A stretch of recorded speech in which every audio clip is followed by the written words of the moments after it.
Good evening students, welcome to my channel Redefine Mathematics। आप लोग कैसे हैं?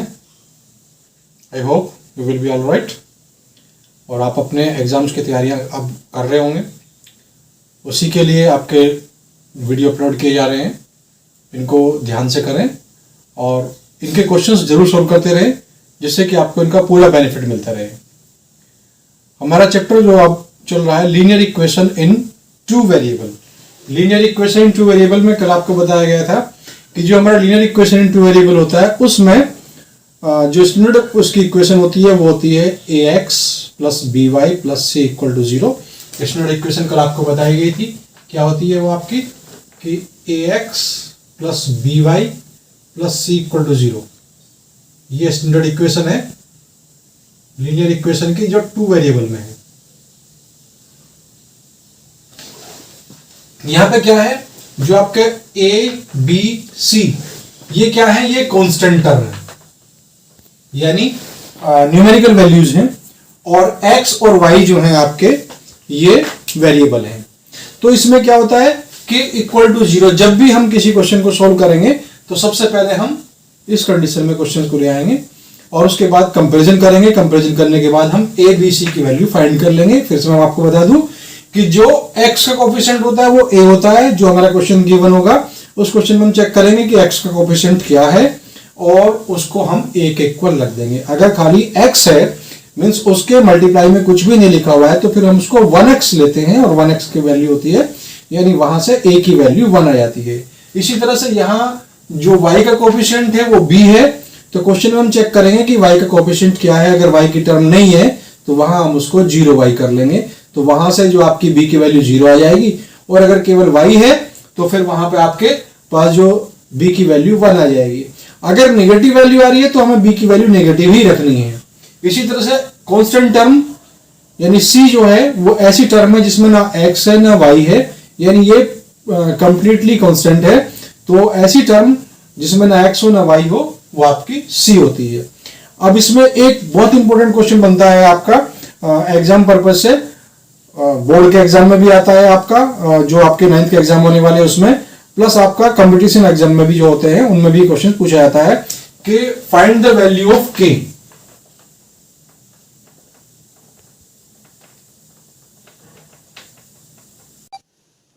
Find the value of k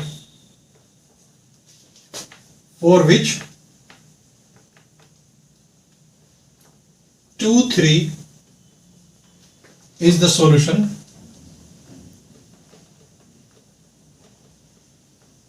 of equation 3x plus ky plus 4 equal to 0। इस type का आपको question पूछा जाता है जिससे आपको k की वैल्यू फाइंड करनी होती है। Find the value of k for which 2 3 is the solution of this equation 3x plus ky plus 4 equal to 0। यहां जो k है आपका ये वाला, ये k आपका यहां भी हो सकता है, यहां भी हो सकता है, इन तीनों प्लेस पर से कहीं भी हो सकता है। तो उससे आपको कोई डिफरेंस नहीं होना है, कोई भी प्रॉब्लम उसमें नहीं करनी है। सिर्फ क्या करना है आपको, जो 2 और 3 दे रखे हैं, आपको बताया गया था जब कोऑर्डिनेट ज्योमेट्री हम कर रहे थे उसमें कि जो फर्स्ट वाला टर्म होती है इसमें वो x होती है, सेकंड टर्म y होती है। तो हम क्या करेंगे कि x को 2 को जो x के प्लेस पर रखेंगे, 3 को y के प्लेस पर रखेंगे और सॉल्व करके यहां से हम k की वैल्यू फाइंड कर लेंगे। तो सॉल्यूशन बिल्कुल सिंपल सा है इसका, लेकिन इंपॉर्टेंट है, ये आपका 2 मार्क्स में कम से कम एग्जाम में पूछा जाता है और कंपटीशन में भी अक्सर ये क्वेश्चन इस टाइप का आता है। We know that 2 3 is the solution of 3x plus ky plus 4 equal to 0। सो क्या करेंगे, x के प्लेस पर 2 पुट करेंगे, y के प्लेस पर 3 पुट करेंगे। तो 3 into 2 plus k 3 plus 4 equal to 0। यहां से आपका आ जाएगा 6 plus 3k plus 4 equal to 0, 3k plus 10 equal to 0, 3k equal to minus 10, k equal to minus 10 upon 3। ये आपका क्वेश्चन बनता है। सिंपल से फिर से एक बार आपको बता दूं, इसमें क्वेश्चन में गिवन है कि 2 3 इसका सॉल्यूशन है, यहां से इसमें गिवन है। अब जब ये गिवन है तो क्या है कि x के प्लेस पे हम 2 पुट कर देंगे, y के प्लेस पे 3 पुट कर देंगे, और वहां से जो इसका सॉल्यूशन हो जाएगा आपका, आप देखेंगे कि 3 इंटू 2 प्लस के इंटू 3 प्लस 4 इक्वल टू 0, यानी 4 अपने प्लेस पे रखा हुआ है, y के प्लेस पे हमने 3 रखा, x के प्लेस पे 2 रखा, तो 3 टू जा 6 प्लस 3 के प्लस 4, अब आपका 6 और 4 10 हो गया, 3 के प्लस 10 इक्वल टू 0, 10 को दूसरी साइड ले जाएंगे तो माइनस में जाएगा, के इक्वल टू माइनस 10/3। तो एक तो आपका एक क्वेश्चन आता है। दूसरा, कल भी आपको बताया था कि उसमें पूछ लिया जाता है कि कितने सॉल्यूशंस एक उसके हो सकते हैं, जो आपकी लीनियर इक्वेशन है 2 वेरिएबल में। अगर केवल एक ही इक्वेशन दे रखी है तो उसमें कितने उसके सॉल्यूशन होते हैं। तो यहां से आपको दिखाया था कि उसके हम इनफाइनाइटली मेनी सॉल्यूशंस कैलकुलेट कर सकते हैं। तो अब क्या होता है, नेक्स्ट स्टेप इसमें क्या आता है आपका, कि जो इक्वेशन दे दी उस इक्वेशन को आपको उसके जो सॉल्यूशंस कैलकुलेट करने हैं, और कैलकुलेट करने के बाद आपको उसका ग्राफ ड्रॉ करना है। तो इसको हम कैसे करेंगे, ये इंपॉर्टेंट पार्ट होता है इसका। ग्राफ ड्रॉ करना आपको कोऑर्डिनेट ज्योमेट्री में बताया गया था, सेम प्रोसीजर है, बस यहां से आपको क्या करना होगा, यहां से जो है जो भी इक्वेशन दे रखी होगी उसकी हमें फाइंड करने होंगे सॉल्यूशंस। एटलीस्ट 3 to 4 हम उसके सॉल्यूशंस फाइंड करेंगे, और सॉल्यूशन फाइंड करने के बाद उनको हम पुट करेंगे वहां से, और फिर सबको ज्वाइन कर देंगे। तो ज्वाइन करती है कि आपकी स्ट्रेट लाइन उससे आ जाएगी। देखिए, आप एग्जांपल लेता हूं मैं। आपको अब तक बताया गया है कि हम 4 सॉल्यूशंस या मेनी सॉल्यूशंस किस टाइप से कैलकुलेट करते हैं, और अगर क्वेश्चन में दे रखा हो कि ये इसके सॉल्यूशन है या नहीं, तो हम उसको कैसे सॉल्व करते हैं। हम उसमें पुट करके देखते हैं x और y की वैल्यू, और x और y की वैल्यू पुट करने के बाद अगर वो दोनों साइड इसकी इक्वल होती है, लेफ्ट और राइट, तो वो उसके सॉल्यूशन होते हैं, और नहीं होती हैं तो उसके सॉल्यूशंस नहीं होते हैं। और आपको बताया गया कि अगर उसमें एक अननोन वेरिएबल उसमें गिवन है जिसकी हमें वैल्यू फाइंड करनी है किन्हीं गिवन पॉइंट्स पे, तो हम उसको कैसे फाइंड करते हैं, उसको भी आपको अभी क्वेश्चन बताया था। और अब इसमें नेक्स्ट पार्ट जो हमारा आता है वो आता है कि ग्राफ इसका ड्रॉ करना। तो हम कैसे ड्रॉ करते हैं, let us see the question. Draw the graph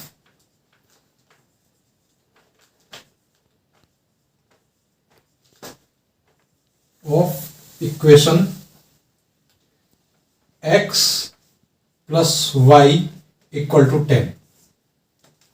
suppose आपके पास ये इक्वेशन है कि x plus y equal to 10, कोई भी इक्वेशन हो सकती है, या अगर हम इसको थोड़ा सा चेंज कर ले तो यहां से हमने ले लिया 2x plus y equal to 10 हमारा हो गया। अब हमें क्या करना है, हमें ये करना है कि इसके हम 4 सॉल्यूशन फाइंड करेंगे, और 4 सॉल्यूशन फाइंड करने के बाद यहां से हम इसका ग्राफ ड्रॉ करेंगे। तो सॉल्यूशन हम कैसे फाइंड करेंगे, लेट अस सी।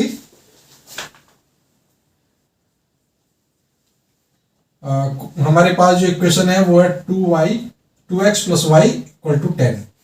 अब हमें इसमें करना क्या है, हमें सिंपल ये करना है कि अपने आप से कोई भी वैल्यू हम x और y की, x की रखेंगे या y की रखेंगे, एक की वैल्यू रखेंगे तो वहां से दूसरे की हमारे पास फाइंड आउट हो जाएगी। अगर हम यहां से देखें, इसको हम थोड़ा सा चेंज कर लें तो y इक्वल टू आ जाएगा हमारे पास 10 माइनस 2x। ये आपका क्वेश्चन बन गया। तो इस तरह से हम टेबल ड्रॉ कर लेंगे। आप इसको ध्यान से समझ लीजिए, क्योंकि इसी पर डिपेंड क्वेश्चंस आपके 10th क्लास में भी हैं। फिर आगे हम यहां से इसके 4 सॉल्यूशन लेंगे, 1 2 3 एंड 4 सॉल्यूशन लेंगे। और वो सॉल्यूशन कैसे रखेंगे, हम यहां पे क्या करेंगे, x की वैल्यू सपोज हमने 0 रखी, लेट अस टेक। अब मैं आपको बताता हूं कैलकुलेशन कैसे करनी। अगर हमने x की वैल्यू 0 इसमें पुट की, तो यहां से आएगा हमारे पास y equal to 10 minus 2 into 0, तो 10 माइनस 0 यानी 10। तो सिंपल सी बात है, अगर आपने x 0 पुट किया तो y आपका 10 आ गया। अगर आप x को 2 पुट करते हैं, x आपने 2 रख लिया, फिर हम 4 रख लेंगे, फिर हम 6 रख लेंगे, कुछ भी अपने आप से रख सकते हैं।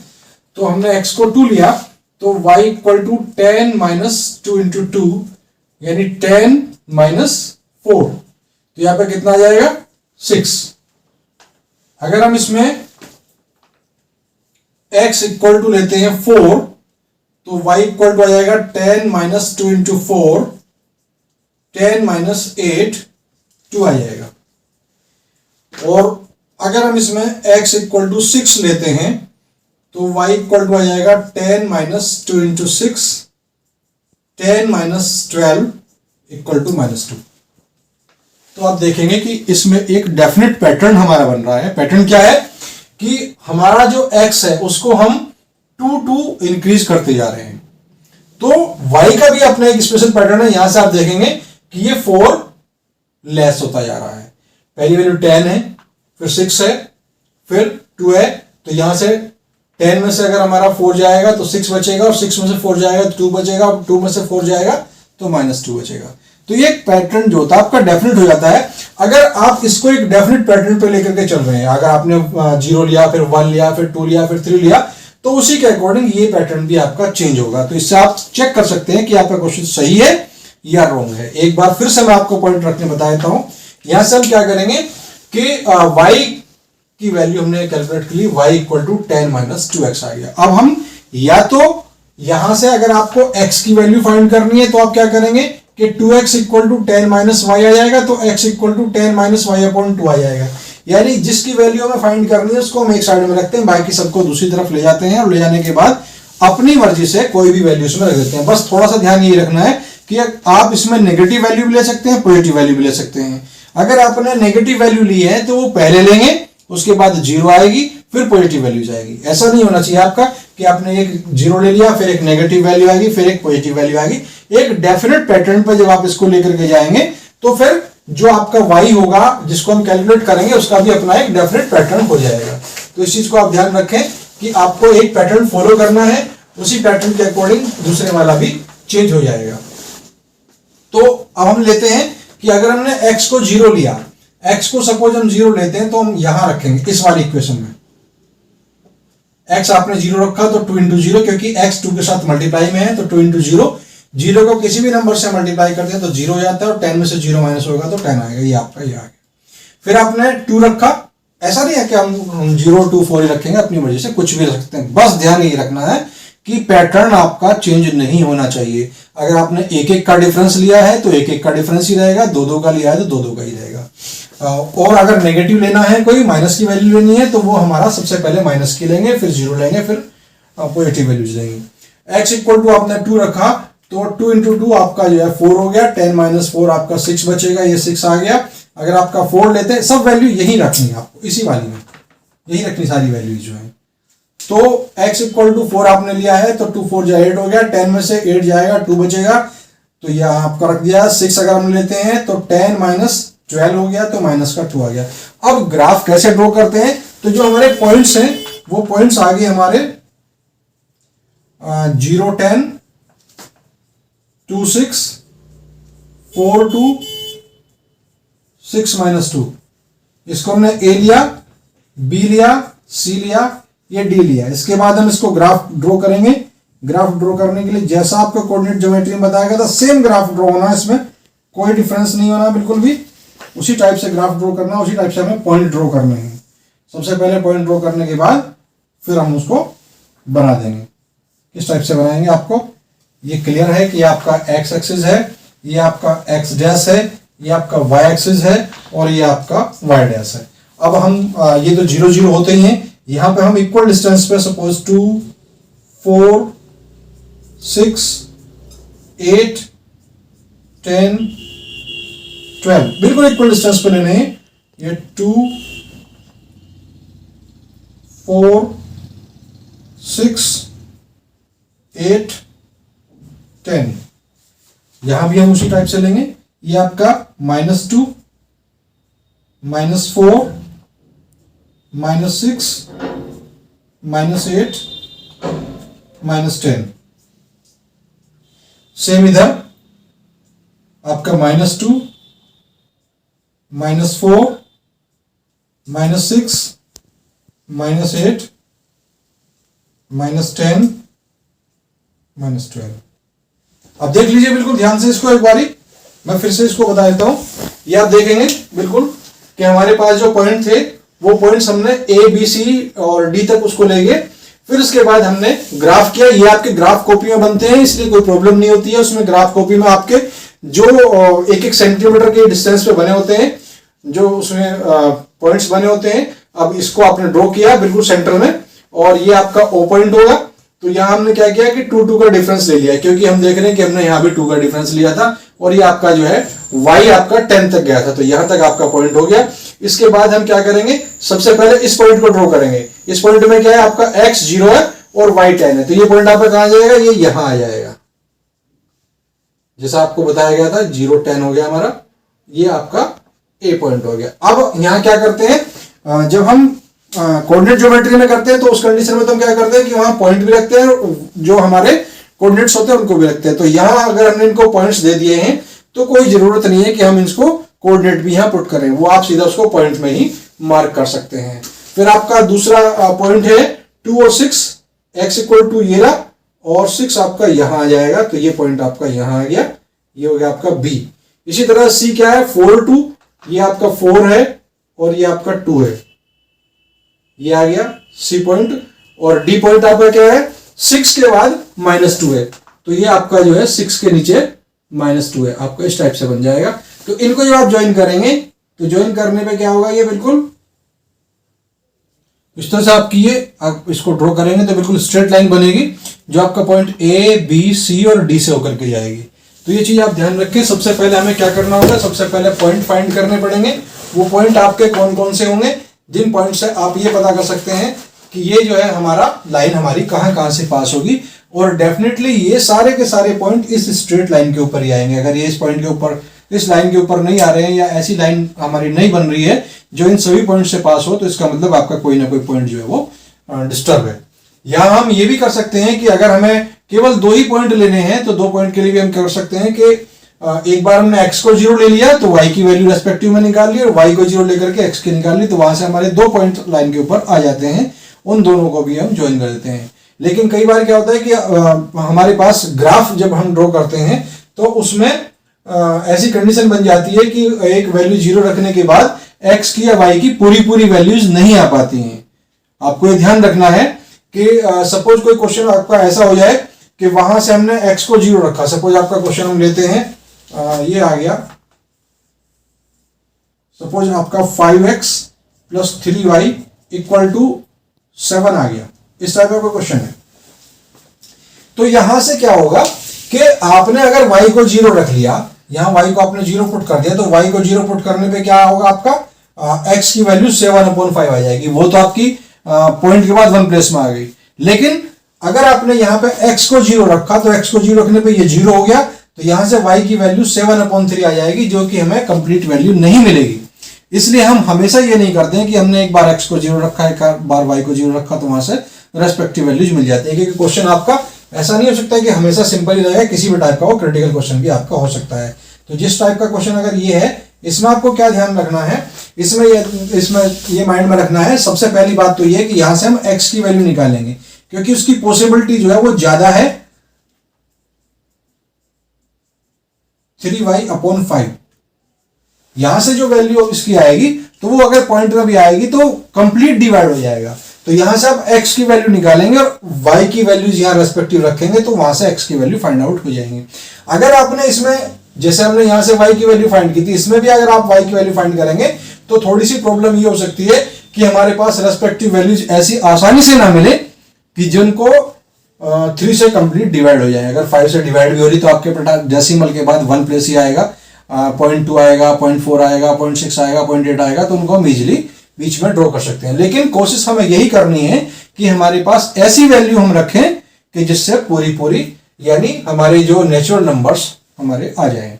तो ये आप क्वेश्चन देखेंगे, बिल्कुल ध्यान से इसको नोट डाउन करेंगे। और नोट डाउन करने के बाद एक क्वेश्चन में दे रहा हूं आपको, सिंपल आपको केवल एक ही क्वेश्चन आज करना है होमवर्क में, ग्राफ बनाना है।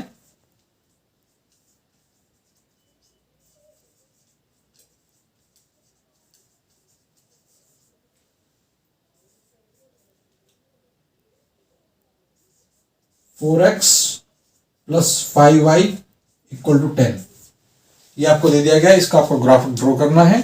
और अगर कोई प्रॉब्लम आ रही हो तो आप कमेंट कर सकते हैं।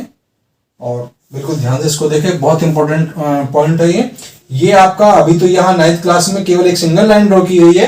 क्लास 10th में जब आप जाएंगे तो क्लास 10th में लीनियर इक्वेशन इन 2 वेरिएबल होगा, जिनको हमें ग्राफिकली सॉल्व करना होगा। तो उसमें क्या होगा कि 2 इक्वेशंस होंगी और दोनों के ग्राफ बनाने होंगे, और दोनों के ग्राफ बनाने के बाद जो दोनों लाइन के ग्राफ जहां कहीं कट कर रहे होंगे उस पॉइंट के आपको कोऑर्डिनेट फाइंड करने होंगे। तो इसलिए बिल्कुल अच्छी तरह इसको समझ लीजिए, कोई प्रॉब्लम हो तो आप पूछ सकते हैं।